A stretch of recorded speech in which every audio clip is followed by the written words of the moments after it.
Freshman Social 2024, 11th September, Wednesday at BC Law Court Auditorium.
এয়াও তেখেতক এখনি খৰাই প্ৰদান কৰা হৈছে।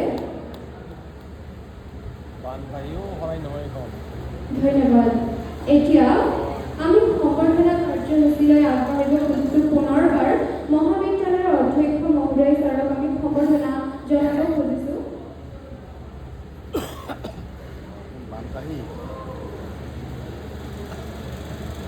তেখেতক সম্বৰ্ধনা জনাব মহাবিদ্যালয়ৰ ছাত্ৰ একতা সভাৰ সভাপতি প্ৰাচুৰ্য পৰাশৰে। এয়া তেখেতক এখনি ফুলাম গামোচা প্ৰদান কৰা হৈছে।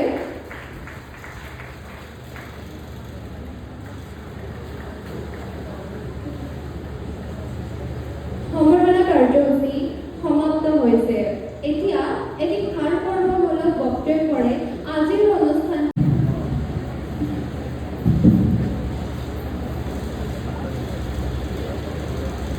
সকলোকে নমস্কাৰ জনাইছোঁ।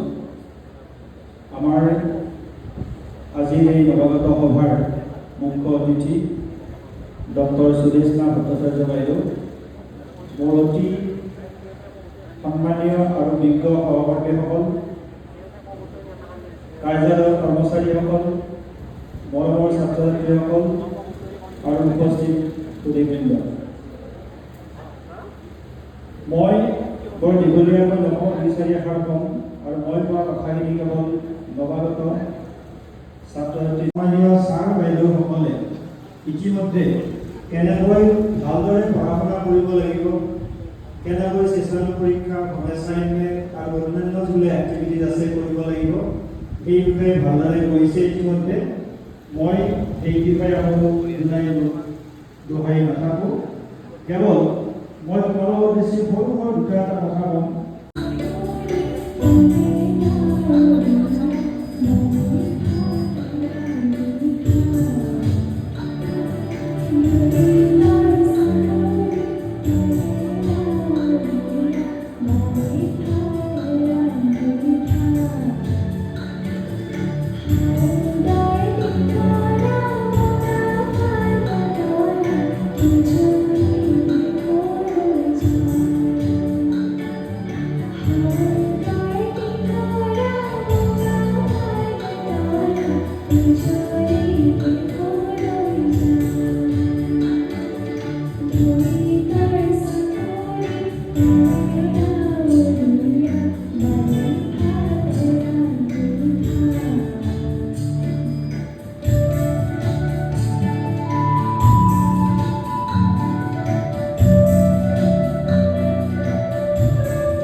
কাঁধতে বাইদেউৰ পৰিচয়টো দিব লাগে সঁচাকৈ सर्वेभ्यो नमो नमः সকলোকে নমস্কাৰ জনাইছোঁ মঞ্চত উপবিষ্ট গুৱাহাটী কমাৰ্চ কলেজৰ সন্মানীয় অধ্যক্ষ মহোদয় মোৰ সন্মুখত উপবিষ্ট মোৰ অতি শ্ৰদ্ধাৰ শ্বেতা বাইদেউ সমন্বিতে এই মহাবিদ্যালয়ৰ সন্মানীয় শিক্ষক শিক্ষয়িত্ৰীবৃন্দ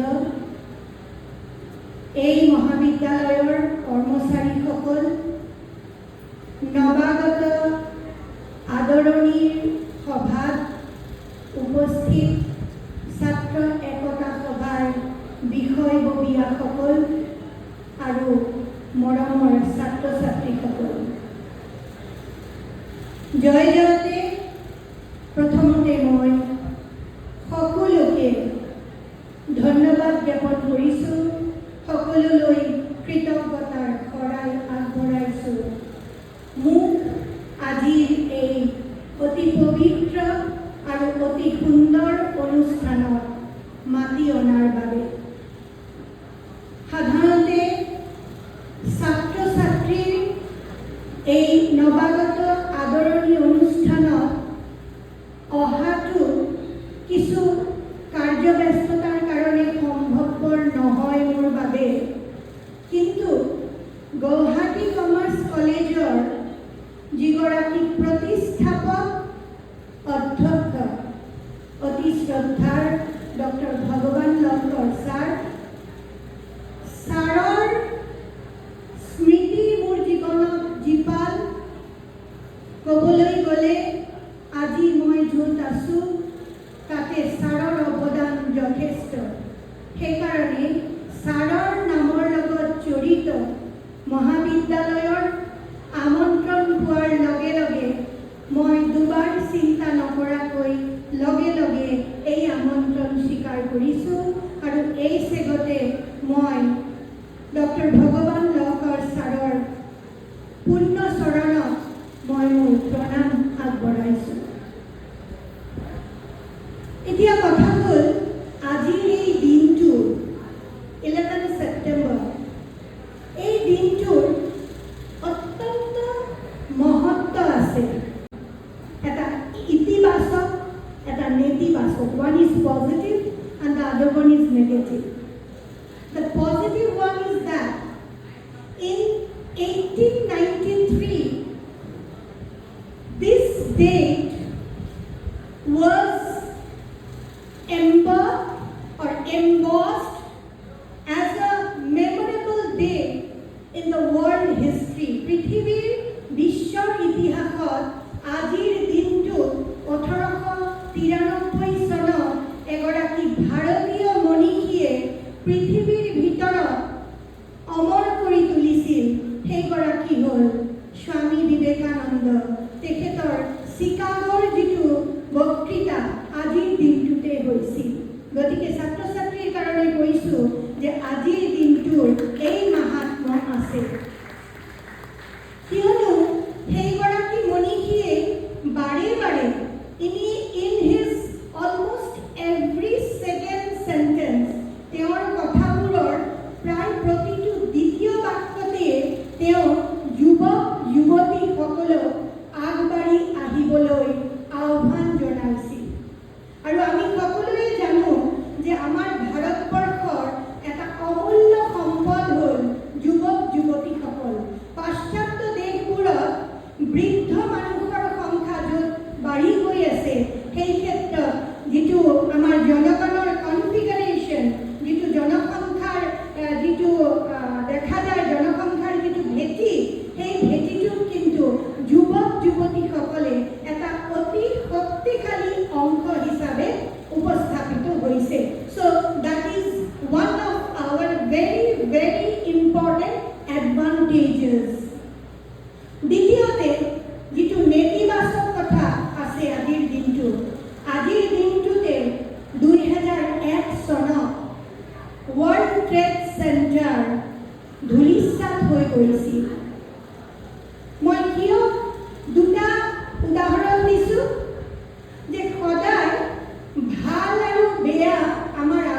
ভিতৰৰে এজন, because the whole life is a learners life. আমি প্ৰত্যেকটো মুহূৰ্ততে আমি শিক্ষা লাভ কৰোঁ, আমি শিকোঁ। হ'ল যে এই যে নৱাগত আদৰণি সভা, it's a very, very common function in almost all the educational institutions. আৰু আমাৰ মাজত এনেকুৱা এটা ভুল ধাৰণা আছে যে নৱাগত আদৰণি সভা মানেই কেৱল নাচ, গান, বিভিন্ন ধৰণৰ লাইট এমিউজমেণ্টছ, লাইট কথা বতৰা, তেনেকুৱা ধৰণৰ হ'লে আমি ভাল পাওঁ। অৰ্থাৎ এই ক্ষেত্ৰত আমাৰ পাশ্চাত্য প্ৰভাৱটো আহি যায়। কিন্তু মই ইয়াতে এটা কথা আজি ক'ব বিচাৰিছোঁ। Don't think that as I am a student of Sanskrit, that is why I am telling that. এই কথাটো কিয় ক'ব বিচাৰিছোঁ যে নৱাগত আদৰণি, it's not a western creation, পাশ্চাত্যসকলৰ অৱদান নহয়। আমাৰ ভাৰতবৰ্ষৰ পৰম্পৰা এই নৱাগত আদৰণি বহু আগৰ পৰাই প্ৰচলিত আছিল। এতিয়া প্ৰশ্ন আহিব পাৰে যে মই ক'লেই সেইটো বিশ্বাস কৰিব লাগিবনে? প্ৰমাণ কি? মই সংস্কৃতৰ প্ৰমাণ দিব যোৱা নাই, জাষ্ট ভাঙনি কৰি দিছোঁ। আপোনালোকৰ মাজত বহুতেই শুনিছে সেই খ্ৰীষ্টপূৰ্বাব্দ ৪ৰ্থ শতকত, অৰ্থাৎ 4th century BC, সেই সময়ত পাণিনি নামৰ এগৰাকী গ্ৰামেৰিয়ান, লিংগুইষ্ট, ভাষাবিদ, ব্যাকৰণবিদ এগৰাকী ভাৰতবৰ্ষৰ ব্যাকৰণ শাস্ত্ৰ পৃথিৱীৰ ভিতৰত অমূল্য কৰি সৃষ্টি কৰি থৈ গৈছে। সেইগৰাকী পণ্ডিতে তেওঁৰ কিতাপত কৈ গৈছে যে আমাৰ যিটো পৰিয়াল, সেই পৰিয়াল দুই ধৰণে হয়।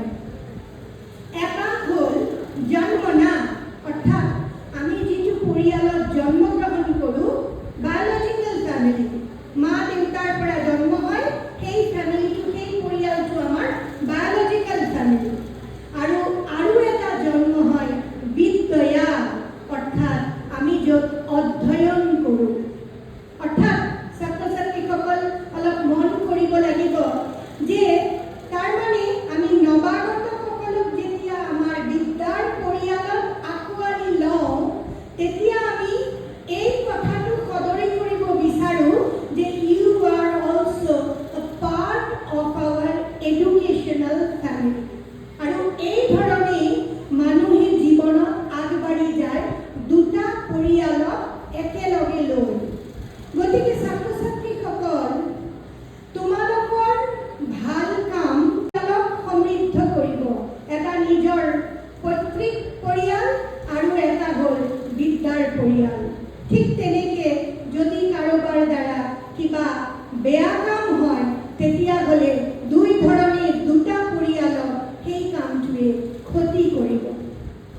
So it's my suggestion to all the members of this Guwahati Commerce College যে সকলোৱে মিলি যাতে এই মহাবিদ্যালয়ৰ যিটো বিদ্যানুষ্ঠানিক পৰিয়ালৰ যিটো ধাৰণা, সেই পৰিয়ালৰ ধাৰণাক যাতে বিশ্ব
এডুকেশ্যন শব্দটো আছে, বিদ্যা কথাটো দিয়া আছে। গতিকে আমাৰ এই অনুষ্ঠানৰ মুখ্য উদ্দেশ্য হ'ল যিটো ব্যৱসায়িক বিদ্যা, এই ব্যৱসায়িক বিদ্যাৰ ক্ষেত্ৰত পৃথিৱীৰ ভিতৰত লেখত ল'বলগীয়া কৰিব লাগিব এখন অনুষ্ঠানত। Now I come to the part of education. Sir has already told, Sir has already enumerated so many Sanskrit verses. Moi just eta kotha kobo bisarisu. What is education? What is vidya? Etia amar bharatborkhor parampora mote it's a very wide term. Etu kebol matro certificate or vidya nohoy. যদিও আমাৰ আজিকালি বিদ্যা কথাটো সংকুচিত হৈ কেৱল মাত্ৰ চাৰ্টিফিকেটৰ মাৰ্কছৰ মাজত সীমাবদ্ধ হৈ পৰিছে। আমি বিদ্যা মানে কোৱালিফিকেশ্যন বুজো, কিন্তু প্ৰকৃততে বিদ্যা যি শব্দটো NEP 2020 নেশ্যনেল এডুকেশ্যন পলিচি 2020 একদম দিয়া আছে, জ্ঞান, প্ৰজ্ঞা আৰু বিদ্যা এই তিনিটা শব্দ আপাৰ কেছত দিয়া আছে, ডাঙৰ হাতেৰে লিখা আছে, সৰু হাতেৰে নহয়। আৰু এই তিনিটা শব্দ উপনিষদৰ পৰা লোৱা হৈছে। এতিয়া মই ইমান ভিতৰলৈ নাযাওঁ, কাৰণ আজিৰ যিটো সভা সেইটো আচলতে তত্ত্বজ্ঞান দিয়াৰ সভা নহয়, সেইটো অলপমান আনন্দৰ সভা হ'ব লাগিব। তো মই ক'ব বিচাৰিছোঁ এই বিদ্যাটো কি, বিদ্যাৰ যিটো ডেফিনিশ্যন আছে, যিটো বিদ্যাৰ লক্ষণ আছে বা সংজ্ঞা আছে, তাতে কোৱা হৈছে সা বিদ্যা ইয়া বিমুক্তয়ে। সেয়াই হ'ল বিদ্যা যিটো মুক্তি দিয়ে। বহুতে ভুল কৰে, মুক্তি মানে আমি চুলিত জটা বান্ধি পেলাই সন্ন্যাসী হৈ পেলাই পাহাৰৰ ওপৰত গৈ আমি ধ্যান কৰিব লাগিব। নো, ইটছ নট দ্যাট। মুক্তি মানে ইয়াতে মুক্তভাৱে চিন্তা কৰাৰ ক্ষমতা। গতিকে বিদ্যা হ'ল সেয়াই যিয়ে মানুহক মুকলিকৈ চিন্তা কৰাৰ সমল যোগায়। গতিকে ছাত্ৰ ছাত্ৰীসকল, গুৱাহাটী কমাৰ্চ কলেজৰ ছাত্ৰ ছাত্ৰীসকল, তোমালোকৰ ওচৰত মোৰ এই প্ৰাৰ্থনা যে আমাৰ যিটো এই মহাবিদ্যালয়ৰ যিটো মিছন আৰু ভিছন আছে, তাতে এই অনুষ্ঠানক যিটো লক্ষ্যত উপনীত কৰাৰ কথা দিয়া আছে, তোমালোকে প্ৰকৃততে সেই বিদ্যা অৰ্জন কৰি এই অনুষ্ঠানক আগলৈ লৈ যাব লাগিব। আৰু তাৰ কাৰণে কি লাগে? Example is better than precept. কৈ থাকিলে নহ'ব। পুৰণি ছাত্ৰ ছাত্ৰীসকলে দেখুৱাই দিব লাগিব যে কেনেকৈ আগবাঢ়িব লাগে। আমি কেৱল মাত্ৰ নতুনক গালি পাৰিলে নহ'ব, নতুনক কেৱল মাত্ৰ কৈ থাকিলে নহ'ব। আমাৰ ব্যৱহাৰৰ মাজেদি নতুন চামক বুজাই দিব লাগিব what is the aim, what should be the aim of student life. অলপ আগতে এটা ভক্তিমূলক বৰগীত গোৱা হ'ল। অত্যন্ত it's a very serene type of music. We all know মহাপুৰুষ শংকৰদেৱ আৰু মহাপুৰুষ মাধৱদেৱে ৰচনা কৰা বৰগীতত কি আছে? কথা থাকে ভক্তি। এতিয়া ভক্তিক চবে ৰিলিজিয়াছ চাইডত লৈ যায়। আচলতে ভক্তি is a path, it is a path to achieve the গোল। গতিকে ভক্তি যে কেৱল মাত্ৰ ভগৱানৰ ফটোৰ আগতেই কৰিব লাগে, মুক্তিৰ আগতেই কৰিব লাগে নহয়। ষ্টুডেণ্টৰ কাৰণে ভক্তি মাৰ্গটো হ'ল অধ্যয়ন গ্ৰহণৰ কাৰণে।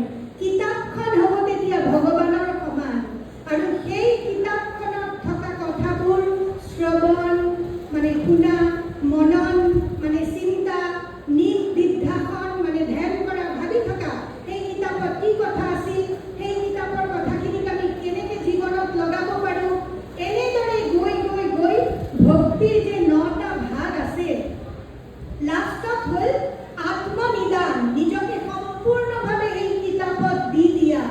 সেইটোৱেই হ'ল ছাত্ৰ ছাত্ৰীৰ কাৰণে আচল ভক্তি মাৰ্গ। গতিকে ছাত্ৰ ছাত্ৰীসকল, যদি আমি কওঁ ভক্তি মাৰ্গৰ কথা, জ্ঞান মাৰ্গৰ কথা, কৰ্ম মাৰ্গৰ কথা, please don't take it that it's only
যোদ্ধাৰ মনতো যেতিয়া অত্যন্ত দুখ আহি গ'ল, যুদ্ধ নকৰোঁ, এই যুদ্ধ কৰি মোৰ কি লাভ হ'ব, মোৰ সন্মুখত দেখোন মোৰে আত্মীয় পৰিজন গুৰু, মই নকৰোঁ।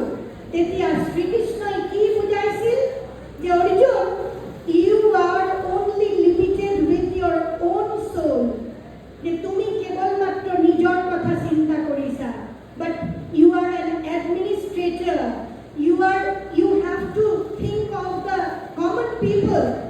তোমার মনত কি দুখ দিয়ে, তোমার মনত কি আনন্দ দিয়ে, that is your individual thinking. You should have to come out of that. তুমি তাৰ পৰা ওলাই আহা আৰু বিশ্বৰ ভালৰ কাৰণে চেষ্টা কৰা। And I think this is the most important message that should be etched in all the institutions of business education. গতিকে যদি অধ্যক্ষ মহোদয়ে সমৰ্থ হয়, তেতিয়াহ'লে এই শ্ৰীমদ ভগৱত গীতাৰ এই যিটো আধুনিক বাৰ্তা, যে it's a book of management, not only self management but also society management, সেই কথাখিনি যদি ছাত্ৰ ছাত্ৰীৰ আগত আনাৰ ব্যৱস্থা কৰে, তেতিয়াহ'লে মই ভাবোঁ সেইটোৱে আপোনালোকৰ অনুষ্ঠানৰ IKS ইণ্ডিয়ান নলেজ চিষ্টেমৰ প্ৰথম আৰু অত্যন্ত সাৰ্থক কাম হিচাপে পৰিগণিত হ'ব। আৰু বেছি কথা নকওঁ, সকলোলৈ মোৰ শুভেচ্ছা থাকিল। আজিৰ এই ফাংচন খুব সুন্দৰকৈ হওক আৰু এনেকুৱা সুন্দৰকৈ হওক যাতে কালি ৰাতিপুৱা কাৰো মনত আজিৰ ফাংচন লৈ কোনো দুখৰ স্মৃতিৰ উদ্ভৱ নহয়, এইটো যাতে চিৰকালৰ বাবে আনন্দৰ স্মৃতি হৈ থাকে। গতিকে সকলোকে আকৌ মই মোৰ ফালৰ পৰা নমস্কাৰ জনাই আৰু অধ্যক্ষ মহোদয়ক, বণিক মহোদয়ক মোৰ ফালৰ পৰা বিশেষভাৱে কৃতজ্ঞতা জনাই মোৰ বক্তব্য মই ইয়াতে সামৰিছোঁ। ধন্যবাদ, নমস্কাৰ।